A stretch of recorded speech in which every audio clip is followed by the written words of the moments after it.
Oke, pada pelajaran sebelumnya kita sudah belajar bagaimana mencari akar-akar persamaan kuadrat atau mencari penyelesaian persamaan kuadrat. Kita belajar 3 cara pada pertemuan sebelumnya. Nah, hari ini kita nggak mencari akar lagi, tapi sekarang bagaimana menyusun persamaan kuadrat. Jadi hari ini kita akan belajar bagaimana menyusun persamaan kuadrat gitu ya. Nah, kita akan belajar ini bagaimana menyusun persamaan kuadrat. Nah, sebelum kita masuk menyusun, kita mau tahu dulu sifat-sifat akar persamaan kuadrat itu apa? Sifat akar persamaan kuadrat. Yang pertama kita belajar sifat akar persamaan kuadrat. Ini bisa tulis PK ya. PK itu artinya persamaan kuadrat. Sifat akar persamaan kuadrat. Nah, sifatnya itu seperti ini. Misalnya, kalau ada persamaan kuadrat bentuknya seperti ini bentuk umum ya. Ditambah BX tambah C sama dengan 0. Maka, kalau ini akarnya X1, misalnya persamaan kuadrat ini memiliki akar X1 dan X2. X2 ya. Artinya dia punya penyelesaian nilai X-nya itu X1 dan X2. Maka sifat X1 dan X2 ini atau sifat akar-akarnya ini jadi kayak gini nih. Kalau X1 ditambah X2 itu hasilnya minus B per A. B itu yang mana? Ini B. Ini B, ini A. Gitu ya. Nah, kalau dikalikan akarnya X1 dikali X2 itu jadinya C per A. Nah, C per A itu C itu yang ini, A itu yang ini. Nah, kita langsung contoh aja. Contoh ya. Contoh 1 misalnya ya. Contoh 1.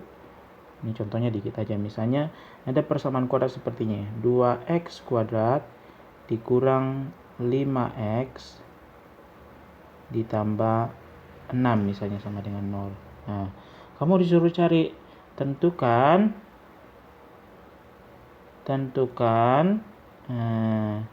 nilai bagian A. X1 ditambah X2 bagian B. 2x1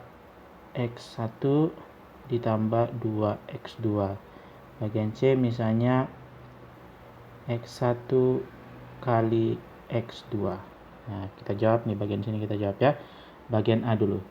Jawab bagian A. Kalau bagian A, X1 tambah X2 rumusnya apa tadi rumusnya? X1 tambah X2 rumusnya tadi itu min B per A.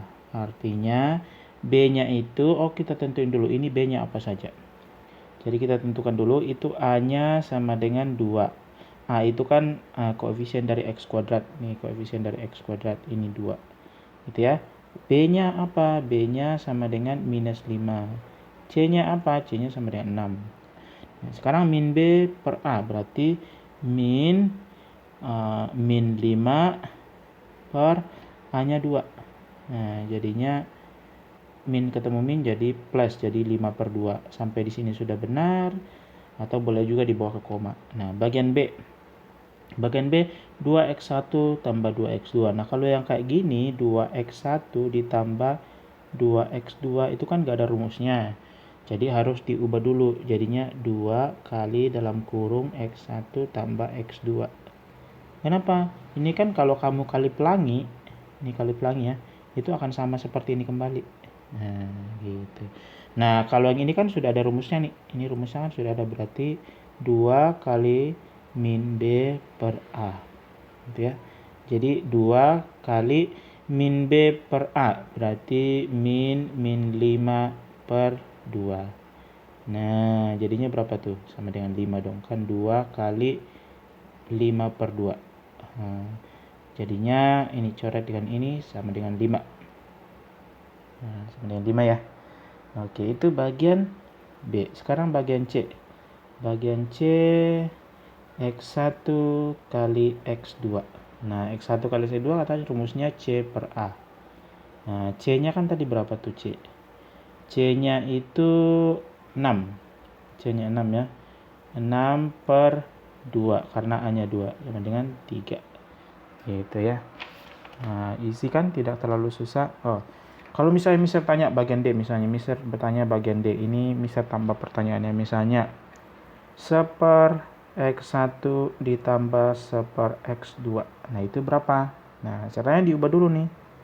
Nah, ini disamain dulu penyebutnya, ini penyebutnya X1, ini penyebutnya X2. Jadi kalau disamain, ini X1, X2 ditambah X1, X2. Penyebutnya jadi X1 kali X2. Nah, di atas sini berapa? Di sini berapa? Nah, di sini itu X1 kali X2 dibagi X1 sama dengan berapa? X1-nya nggak coret, jadi sisa X2. X2 dikali 1 sama dengan X2. Gitu ya. Ini juga sama nih. Di sini berapa, carinya gini.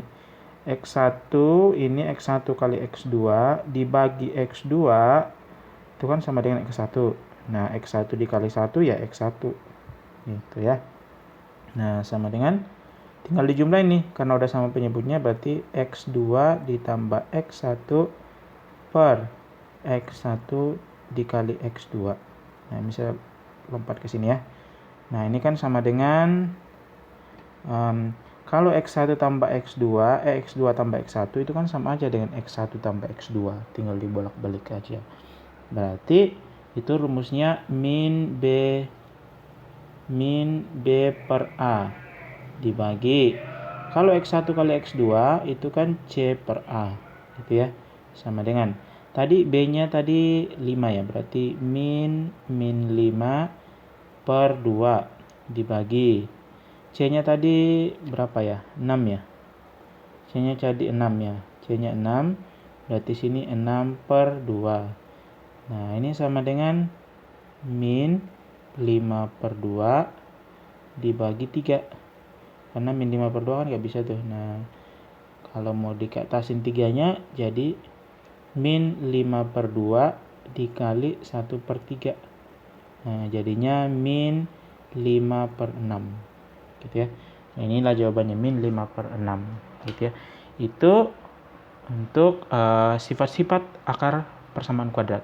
Nah, sekarang kita masuk membentuk persamaan kuadrat, menyusun persamaan kuadrat. Kalau rumusnya seperti ini saja, sangat mudah. Kalau menyusun persamaan kuadrat itu rumusnya X dikurang X1 dikurang X1 dikali X kurang X2 sama dengan 0. Nah, itu doang persamaan rumusnya. Contoh ya, contoh misalnya, contoh 1 aja ya, contoh 1 misalnya, Mister punya persamaan kuadrat yang akarnya misalnya X1, akarnya adalah 7 dan minus 4. Nah, kamu disuruh tuh, susunlah persamaan kuadrat yang akarnya 7 dan minus 4. Nah, berarti jawab dong. Kan disuruh susun tuh ya. Susunlah persamaan kuadrat yang akarnya 7 dan minus 4. Tinggal masukin rumusnya aja. Berarti X dikurang X1 kali X kurang X2 sama dengan 0. Gitu ya. X kurang X1-nya 7. Boleh dibalik juga ya. X2-nya minus 4, kurang minus 4, gitu ya. Sama dengan 0. Nah, misal lanjutnya di sini aja. Ya. Nah, terus dikali nanti berarti X kurang 7 kali X tambah 4 jadinya ya, sama dengan 0. Ini baru dikali pelangi nih, kali pelangi ya, rainbow multiplication. X kali X berarti X kuadrat. X dikali 4 plus 4X. Nah, sekarang pindah ke 7. Minus 7 kali X berarti min 7X. Minus 7 kali 4 min 28 sama dengan 0.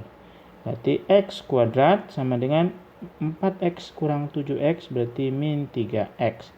Dikurang 28 sama dengan 0. Nah, inilah persamaan kuadratnya. Kalau akar-akarnya itu 7 dan minus 4. Gitu ya. Nah, itu ya, Oke, saya pikir itu dulu. Misal kasih contoh 2 lagi deh, contoh 2. Contoh 2 itu yang punya buku, buka buku halaman 65. Contoh yang berikutnya.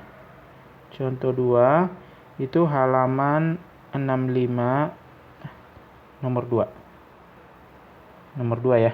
Nomor 2. Itu contohnya gini nih. Susunlah persamaan kuadrat baru dalam Y yang akar-akarnya 3 lebihnya dari akar-akar persamaan. Jadi akar-akarnya itu 3 lebihnya dari akar persamaan X kuadrat dikurang 6X ditambah 8 sama dengan 0. Nah, ini kamu disuruh susun persamaan baru yang akarnya itu 3 lebihnya dari akar ini, yang akarnya persamaan kuadrat ini. Nah, ada 2 cara, tapi Mister ngajarin 1 cara aja. Yang Mister mau ajarin gini, kamu cari dulu ini akarnya berapa. Ini akarnya berapa ya. Ini itu akarnya berapa saja. Berarti kamu cari tuh dengan cara memfaktorkan boleh, dengan cara rumus juga boleh. Berarti langkah pertama ya. Langkah 1. Nah, langkah 1 ya. Ini cari akar ini dulu. Cari akar ini, persamaan ini ya. Cari akar persamaan itu, berarti difaktorin aja lebih mudah kayaknya kalau lebih mudah ya. Caranya gimana? X. Nah, difaktorin lebih mudah sih. Sama dengan 0. Berarti sini juga X. Di sini dikurang 2, sini kurang 4. Gitu ya. Nah, ini sudah sama nih. Karena X kali X kuadrat. Minus 2 kali minus 4, 8. Nah, kalau ditambahin, 6. Sama dengan 6 kan. Berarti X1-nya itu sama dengan dari sini, sama dengan 0. Berarti 2. Sedangkan X2-nya itu dari sini. Ini harus sama dengan 0, jadi 4 X2-nya. Gitu ya. Nah, kalau sudah dapat, kan kamu disuruh buat persamaan baru dalam Y yang akar-akarnya itu 3 lebihnya. 3 lebihnya ya dari akar-akar ini. Nah, berarti yang kamu buat itu adalah yang akarnya Y1-nya itu sama dengan 2 ditambah 3. Berarti sama dengan 5. Yang satu lagi yang Y2-nya atau akar keduanya itu 4 ditambah 3. Berarti sama dengan 7. Gitu ya. Nah, baru kamu buat masukin rumusnya. Rumusnya kan kalau mau buat persamaan baru, persamaan kuadrat itu Y dikurang Y1 kali Y dikurang Y2 sama dengan 0 gitu ya. Nah, Y dikurang 5 kali Y dikurang 7 sama dengan 0. Sekarang baru dikali pelangi. Kali pelangi ya. Nah, Y dikali Y kuadrat. Y dikali minus 7, minus 7Y. Minus 5 kali Y, minus 5Y. Ini minus 5 dikali minus 7 plus 35 sama dengan 0. Tinggal Y kuadrat dikurang 7, minus 7 kurang 5, minus 12Y. Tambah 35 sama dengan 0. Inilah persamaan baru yang bisa dibuat. Ya. Nah, Mister pikir itu pembelajaran untuk menyusun persamaan kuadrat. Semoga kamu mengerti dan bisa menjawab soal dengan baik. Terima kasih, Tuhan memberkati.